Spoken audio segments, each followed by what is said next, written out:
The Galactic Council had been in session for 3 cycles when Commander Zyx'thor finally addressed the issue that had been troubling the assembled species for months. The holographic display flickered to life, showing images of a small blue planet on the outer rim of a rather unremarkable spiral galaxy. "We need to discuss the humans," Zyx'thor announced, their voice resonating through the council chamber. A wave of nervous chittering spread through the assembly. The Krelian ambassador's tentacles coiled tighter around their seat. The Vorthian delegate's scales shifted from calm blue to anxious purple. Even the usually stoic mechanid seemed to process the information with unusual intensity. "Not this again," muttered Ambassador Cleeth from the Eternal Collective, a species that had evolved past physical form millions of years ago. "What have they done now?" Zyx'thor pulled up a recent report.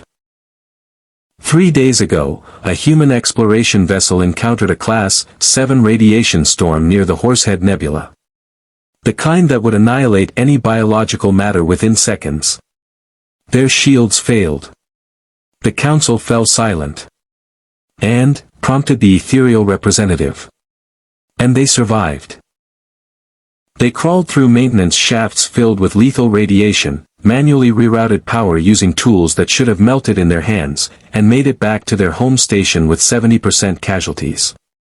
The remaining 30% refused medical stasis and immediately began planning a rescue mission for other vessels." "Impossible," breathed Cleeth. "No species survives Class 7 radiation without advanced shielding technology."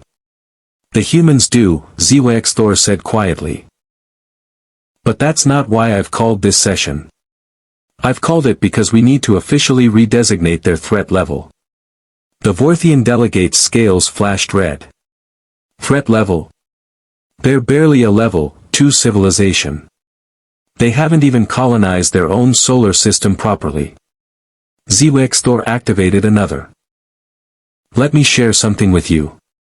This is a human text, written over 3,000 years ago by one of their ancient civilizations. The translation appeared on everyone's displays. It was a poem, something about rage and men and ships and a 10-year war over a single woman." "I don't understand," said the mechanid representative. "What does ancient poetry have to do with threat assessment?" "Everything," Zyx'thor replied. "Because that poem is still known. Still taught. Still memorized by human children across their entire planet. They remember their stories for thousands of years. They pass them down generation after generation, keeping the same words, the same meanings, the same lessons alive. So they have good memory." Cleeth sounded confused. "No," Zyx'thor said. "They have something far more dangerous than memory. They have continuity.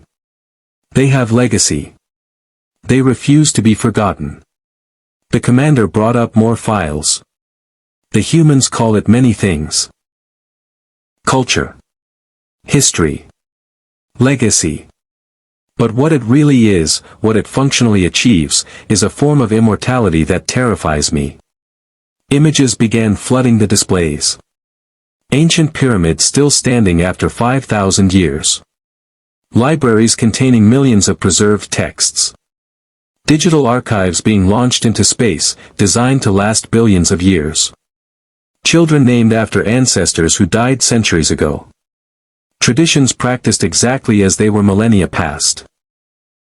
"Most species," Zyx'thor continued, "last between 200,000 and 2 million years before going extinct or evolving into something completely different.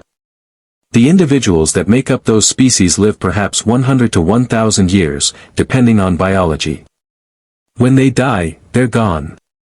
Their thoughts, their experiences, their personalities disappear into the void. As is natural," the ethereal said. "Yes. As is natural for everyone except the humans. When a human dies, they don't disappear, they write themselves down.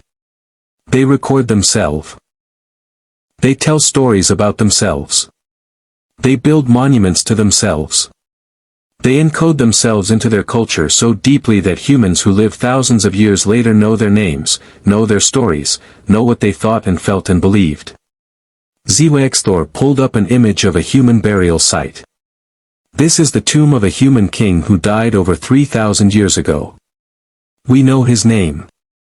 We know what he looked like. We know what he ate for breakfast. We know the names of his wives and children. We know his favorite color. He has been dead for 3 millennia, and yet any human child can tell you about him. That's just information storage, the mechanid argued. We have databases far more extensive. But you don't care about them the same way, Zyx'thor shot back. You store data because it's useful. Humans store data because they refuse to let their dead die. Every human who has ever lived continues to exist in the collective memory of their species. They call it history, but it's more than that. It's a distributed consciousness that spans generations. The commander brought up another file.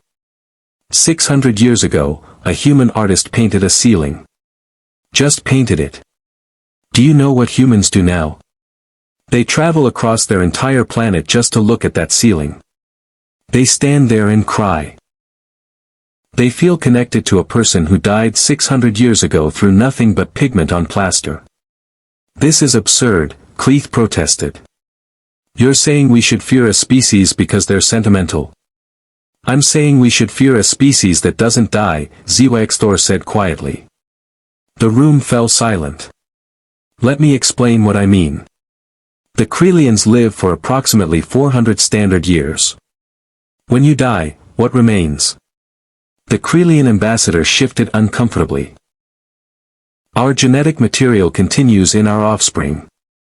Our contributions to society persist. But you, specifically, are gone. Your thoughts, your personality, your individual existence ends. Correct? A reluctant acknowledgement. The same is true for all of us. I will live perhaps 600 years if I'm fortunate. When I die, I will be gone. Perhaps my family will remember me for a generation or two, but eventually, I will fade into complete nothingness. Within 1,000 years, it will be as if I never existed. Zyx'thor turned back to the display showing human cultural artifacts. But humans don't work that way. Humans from 5,000 years ago still exist. Not as ghosts or spirits or metaphysical entities, but as active participants in human culture. Their ideas still shape human thought. Their art still moves human hearts. Their words still inspire human action. They are, in every functional sense, still alive. The commander pulled up a video of a human protest. Thousands of humans marching together, holding signs, chanting words. These words they're chanting were written by a human who died over 50 years ago. That human was killed for speaking these words, but the words didn't die with them. Instead, they became more powerful. They spread. They inspired revolutions across the entire planet. That dead human changed the course of their entire species' history after they were already in the grave. And this continues, asked the ethereal. It accelerates. They've developed something called the Internet, a global communication network. Now humans record everything. Every thought, every moment, every experience gets preserved digitally.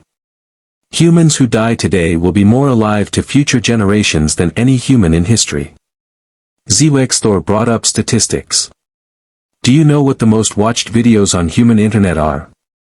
Recordings of humans who have been dead for decades. Performing music. Giving speeches. Just talking. Humans consume this content by the billions. They form emotional connections with people who died before they were born. But surely this is just a quirk of their current technology phase, the Vorthian suggested.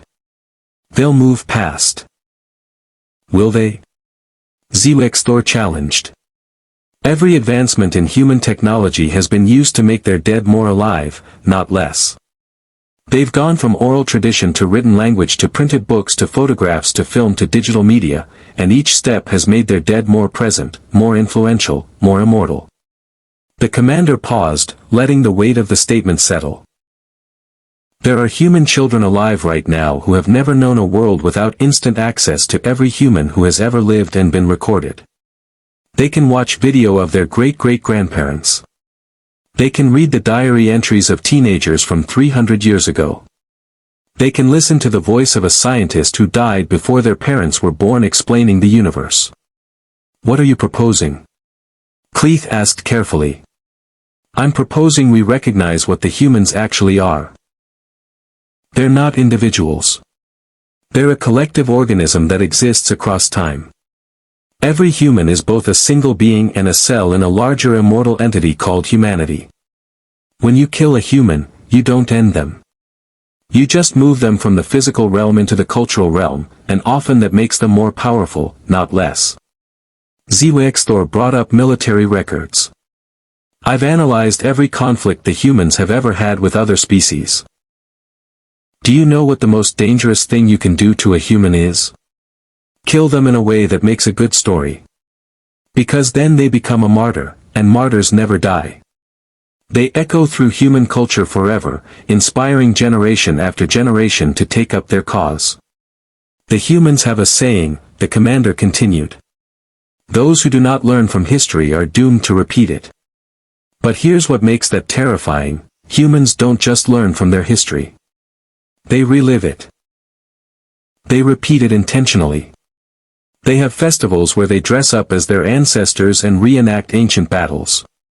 They rebuild destroyed monuments exactly as they were. They teach their children to think like philosophers who died 2,000 years ago.